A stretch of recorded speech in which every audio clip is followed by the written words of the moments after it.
স্বামী, সন্তান, সংসার একটা মেয়েকে এক হাতে কত কিছুই না সামলাতে হয়। তারপরেও বলবো, আগে নিজের যত্ন নিন, কারণ সমাজ আপনার ত্যাগ কখনোই মনে রাখবে না। সম্প্রতি একটা ভিডিও ভাইরাল হয়েছে, যেখানে এক নারী তার স্বামীর পরকীয়া প্রসঙ্গে কথা বলছেন। ভিডিওটি দেখে সত্যি বলতে আমার খুব খারাপ লেগেছিল। দুটি ছোট ছোট বাচ্চা, অথচ তার স্বামী অন্য একজন নারীর সঙ্গে সম্পর্ক গড়ে তুলছেন। কিন্তু বিষয়টা এখানেই শেষ নয়। ভিডিওর কমেন্ট সেকশনে যা দেখলাম তা আরও বেশি হতাশাজনক। অধিকাংশ মন্তব্য ওই নারীর বাহ্যিক সৌন্দর্য নিয়ে। কেউ বলছে এই নারী তো মায়ের মতো বয়সী, কেউ আবার বলছে এমন বউ হলে আমিও পরকীয়া করতাম। শুধু পুরুষরা নয়, এখানে কিছু নারীও মন্তব্য করেছে। কিন্তু প্রশ্ন হলো, এই নারী বিয়ের সময় কি এমন ছিলেন? না, তিনি যথেষ্ট সুন্দরী ছিলেন, নইলে তার স্বামী তাকে বিয়ে করতেন না। তাহলে আজ তার এই অবস্থা কেন?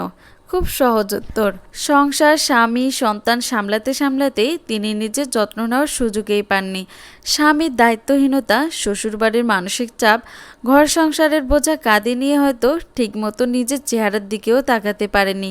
দিন শেষে তার সৌন্দর্য নয়, তার পরিশ্রমকেই মূল্যায়ন করা হলো না। তাই মেয়েরা নিজেকে কখনো উপেক্ষা করবেন না। এই সমাজ আপনার কাছকে কখনোই মনে রাখবে না। স্বামী, সন্তান, সংসার সামলানোর পাশাপাশি নিজের যত্নও নিতে হবে।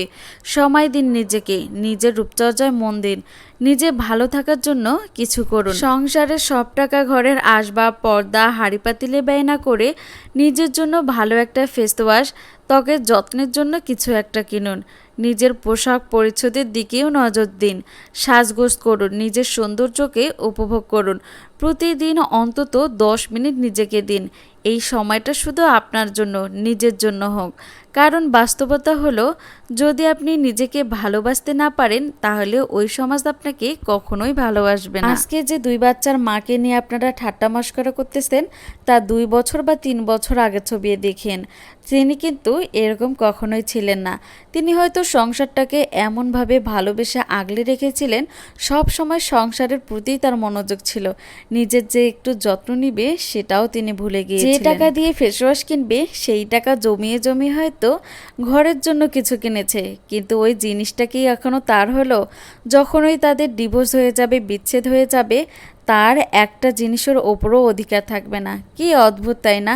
একটা সংসারের জন্য নিজের যৌবনের দিকে সে ফিরেও তাকালো না, কিন্তু সেই যৌবনের জন্য সেই সংসারটাকেই তাকে ত্যাগ করতে হচ্ছে। একটা বিবাহিত মেয়ের সব থেকে ইম্পর্টেন্ট হলো তার স্বামী, সংসার, সন্তান।